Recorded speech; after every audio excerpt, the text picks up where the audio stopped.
Eu vou mudar um pouco o que eu tinha planejado falar, porque eu vou me dirigir um pouco ao que foi aqui apresentado para pontuar alguns fatos que eu acho que são relevantes. Porque eu acho que, realmente, quando a gente fala de inovação no Brasil, seja em saúde, seja também em outras áreas, eu acho que eu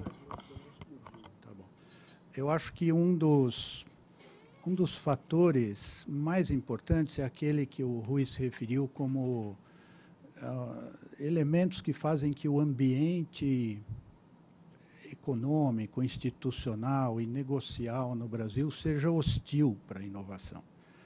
Porque, quer dizer, todos vocês sabem disso, quer dizer, a inovação precisa uma certa estabilidade durante algum tempo. Você precisa ficar fazendo uma coisa e tentando fazer e querendo descobrir aquilo, às vezes, por vários anos. E não dá para fazer isso se a cada ano as regras gerais do sistema mudam. Quer dizer, se a lei do bem estava valendo, depois parou de valer, e se a maneira de financiar a pesquisa era de um jeito no primeiro ano e no segundo ano fica tudo negativo, as prioridades são ao contrário. Essa instabilidade realmente faz muito mal. Mas tem outros elementos também que eu acho que desfavorecem o ambiente para a inovação no Brasil, especialmente a inovação feita nas empresas. Por exemplo, insegurança jurídica e custo trabalhista. Quer dizer, está cheio de empresas no Brasil, e eu vi algumas apresentações já na reunião da ANPEI, da Associação Nacional de Pesquisa em Empresas Industriais, onde é fácil mostrar que, para uma empresa no Brasil, é mais barato fazer um centro de pesquisa na Califórnia do que em São Paulo ou em Curitiba, por causa do custo trabalhista e do fato que, nesse setor, é um setor onde a pessoa trabalha 2 anos numa empresa, depois sai e vai trabalhar em outra, e aqui no Brasil essa circulação é praticamente impossível pelo sistema de direitos trabalhistas e a maneira como isso é implementado. Então, isso também dificulta demais para as empresas fazerem esse tipo de esforço. Além da questão, como eu falei, da insegurança jurídica. Quer dizer, nós estamos vendo um caso agora que está acontecendo em São Paulo, na Universidade de São Paulo. Esse caso aí está dizendo para todos os pesquisadores do Brasil a seguinte coisa: se você tiver uma ideia que parece que é boa para tratar uma doença, não conte, não ponha em prática, não teste, porque senão o Supremo Tribunal vai obrigar a sua universidade a atender todo mundo no dia seguinte. É isso que esse caso ensina para o ambiente de pesquisa no Brasil, tá certo? Em vez de, quer dizer, uma decisão difícil de entender, porque se tem a lei diz que você tem que passar pela Anvisa, que todos nós já várias vezes reclamamos sobre a dificuldade de passar por isso, e pelos testes, etc. De repente, a Universidade de São Paulo é obrigada a fabricar, eu não posso chamar de remédio, porque não é um remédio, tá certo? É uma coisa ali, um produto químico para doar para as pessoas, porque o Supremo Tribunal resolveu isso, porque não sei por quê. Mas insegurança jurídica é isso, tá certo? São decisões que levam os atores a práticas defensivas que prejudicam a inovação, prejudicam o desenvolvimento do sistema. Eu queria dizer que, mesmo com essas dificuldades, é um pouco até talvez impressionante que haja tanto esforço para a inovação no Brasil, seja nas empresas, seja nas universidades, seja em institutos de pesquisa. E, quer dizer, eu disse no Brasil, mas, na verdade, eu deveria dizer no estado de São Paulo, porque a situação que tem no estado de São Paulo é completamente diferente da situação que tem no resto do Brasil. Por exemplo, no estado de São Paulo, 60% do gasto feito anualmente com atividades de pesquisa e desenvolvimento é feito por empresas, não é feito pelo Estado, nem pela União. Tá certo? São empresas que aplicam recursos para terem seus próprios laboratórios de pesquisa, os seus engenheiros e pesquisadores, e fazem essa atividade. Fora do Estado de São Paulo, esse percentual é 25%. Então, veja como é diferente a situação que você tem num lugar e tem no outro. Então, isso leva a uma conclusão óbvia do ponto de vista de políticas públicas. Talvez isso ajude a entender a história dos jacarés que o Rui falou sobre o Estado fazer errado, né? É que é diferente. A política que precisa para o Estado de São Paulo é de um jeito, a política que precisa para o Brasil é de outro jeito. Não dá para ter uma política única e uniforme nacionalmente, porque não vai atender nenhum lugar, nem vai atender o outro lugar. Um outro elemento que eu queria destacar aqui, ainda esse antagonismo entre as dificuldades e as realizações, é o fato de que a relação entre universidades e empresas, nas universidades aqui do Estado de São Paulo, é razoavelmente intensa. Muitos de vocês vão se surpreender com essa afirmação, mas eu vou defendê-la com alguns dados. Se você fizer a conta para a Universidade de São Paulo, ou a Unicamp, ou a Unesp, sobre quantos % do dinheiro que eles gastam anualmente em pesquisa vem de contratos com empresas, você vai achar um percentual que está entre 5% e 7%.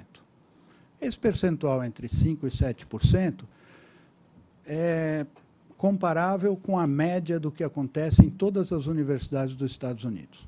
Quer dizer, a média de todas as universidades norte-americanas é que, no ano passado, em 2013, foi que 5,5% do dinheiro de pesquisa deles veio de contratos com empresas. Isso pode surpreender muitos de vocês, porque tem essa mitologia no Brasil de que nos Estados Unidos quem financia a pesquisa nas universidades são as empresas, mas não é. É o governo federal e é o governo estadual e é o dinheiro da própria universidade. Isso é um fato. O segundo é que, se a gente fizesse um ranking das universidades, comparando essas 3 universidades paulistas com as universidades nos Estados Unidos que mais pegam dinheiro de empresa, a Unicamp seria a 11ª colocada, a Unesp seria a 14ª, a USP seria a 16ª. Acima de várias, por exemplo, acima de Johns Hopkins, acima de um percentual comparável com o de Stanford, ou Universidade da Califórnia, em Berkeley, e assim por diante. Então, há uma intensidade dessa interação. Eu digo isso não para dizer que, tá bom, tem uma intensidade e não tem que trabalhar nesse assunto. Eu digo para falar o contrário, para falar, se a gente quer ter mais dessa interação, a gente deve começar a conversa dizendo como que a gente vai fazer mais de uma coisa que a gente já sabe fazer, que é totalmente diferente de começar a conversa dizendo como é que faz uma coisa que a gente não tem a menor ideia de como é que acontece.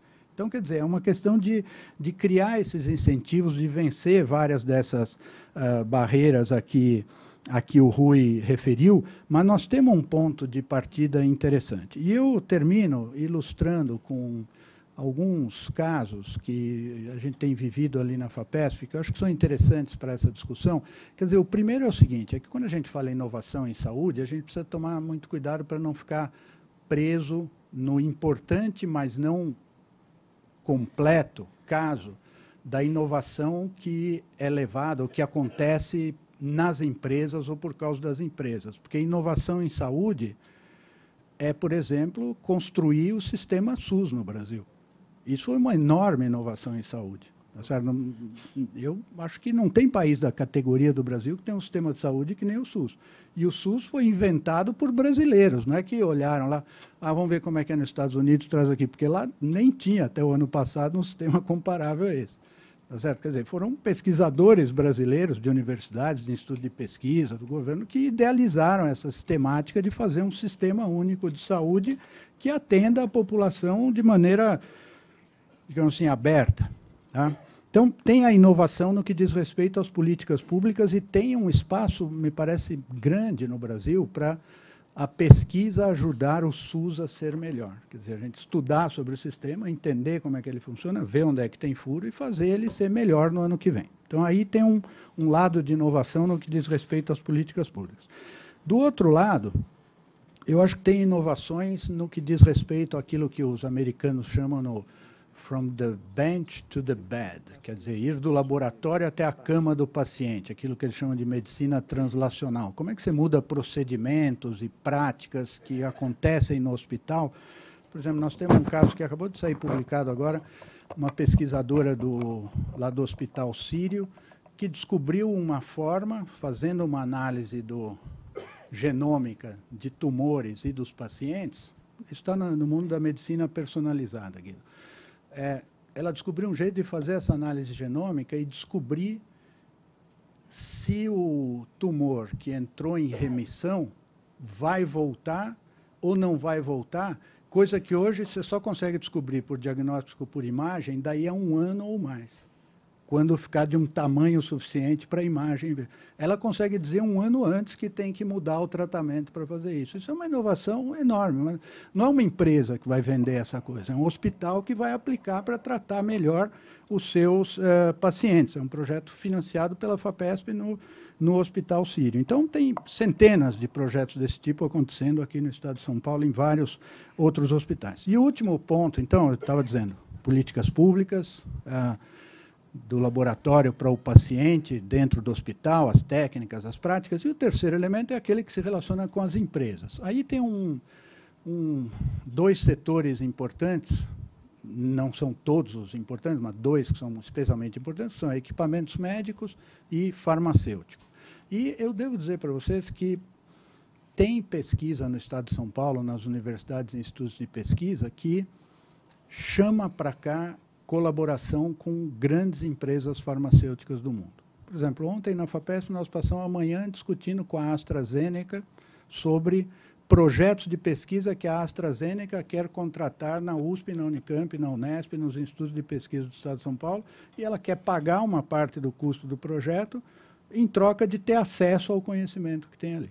Tá certo? Não é que ela quer só ver o conhecimento, ela quer pagar uma parte do projeto para ter acesso a isso. Com a GlaxoSmithKline, nós temos um acordo na FAPESP e acabamos de selecionar, nós vamos anunciar em novembro, 2 centros de pesquisa que serão financiados com contratos de 10 anos de duração. São vários milhões de reais de financiamento. Cada real da FAPESP junta com R$1 da GlaxoSmithKline e junta com R$2 da universidade. Um centro é para estudar o que eles chamam de green chemistry, é como fazer insumos sustentáveis para a indústria farmacêutica, na Universidade Federal de São Carlos. Teve uma chamada pública, ganhou o projeto de lá. E um outro é um centro sobre Excellence in Target Discovery, é descobrir moléculas que podem ser relevantes. Isso vai ser no Instituto Butantan. Também ganhou o projeto do Instituto Butantan para esse sistema. E o terceiro centro que nós temos desse tipo, muito interessante, é um centro que é uma associação entre a Unicamp, a Universidade de Oxford e a Universidade de Toronto. E mais 10 empresas farmacêuticas, dessas grandes do mundo. Bayer, GSK, Johnson, etc., cujo objetivo é estudar quinases. Quinase é um tipo de molécula misteriosa que afeta a nossa vida de formas importantes. Então, a gente precisa entender essas quinases. Elas estão relacionadas com produção de certas proteínas e propagação de certas doenças, ou não. E esse centro, que é o último que eu queria mencionar, tem uma característica muito importante. Essas 10 farmacêuticas se associaram com essas 3 universidades na condição seguinte: tudo que for descoberto é para ser posto em disponibilidade de todo mundo no mundo na hora que for descoberto. Quer dizer, não tem propriedade intelectual, não tem reserva de propriedade intelectual. Eles descobrem o assunto da quinase, publicam o paper, e aí essas indústrias, como é que elas vão se beneficiar? Elas vão se beneficiar porque elas estão interagindo com esse centro o tempo todo enquanto ele está descobrindo a coisa. Então, elas vão se beneficiar de participar disso desde o início da descoberta.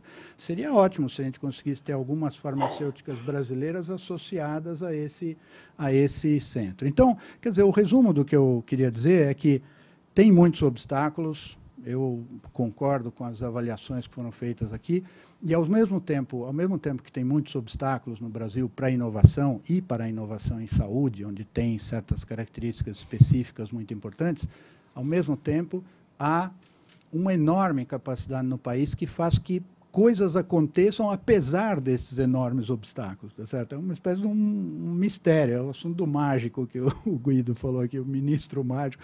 Tem umas coisas mágicas que acontecem no Brasil, quer dizer, acontecem descobertas, acontecem aplicações, a empresa faz coisa, empresas estrangeiras vêm buscar pesquisa aqui, ou seja, tem um ambiente que nos permitiria, se a gente conseguisse realmente reduzir esses obstáculos a que o Rui se referiu, eu acho que permitiria que a gente avançasse com uma velocidade grande. Eu só moderaria a afirmação, porque não é uma coisa assim onde a gente possa dizer não é para ter o Estado, deixa que as empresas fazem, porque boa parte dessa pesquisa que tem nas universidades, quem está financiando é o contribuinte, tá certo? Não são as empresas que estão financiando para criar esse estoque de conhecimento, essa capacidade de pessoas.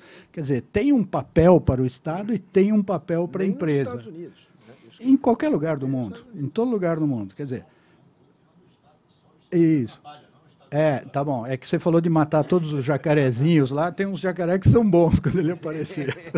Então, a gente precisa entender que tem um papel para o Estado, tem um papel para as empresas, tem um papel para as universidades. O desafio é achar como é que monta isso de uma forma que a combinação seja virtuosa. Muito obrigado.